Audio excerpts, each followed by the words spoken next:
Mūsų 2 B klasės mokiniai kovo 20 dieną buvo kvapų namuose.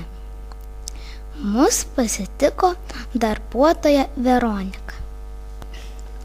Pirmiausia, mes pajutome vanilės kvapą ant popierinių juostelių. Indeliuose buvo cinamonas, kakava, juodasis šokoladas, citrina ir apelsino skiltelės. Jų galėjome paragauti. Vėliau užuodėme juodojo šokolado kvapą. Jis buvo malonus. Įvairūs eteriniai aliejai stikliniuose buteliukuose.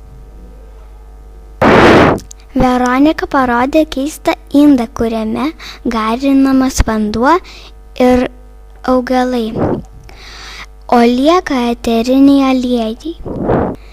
Kai mums pasidarė karšta, Veronika papurškė mums į veidus kvepiančio vandens.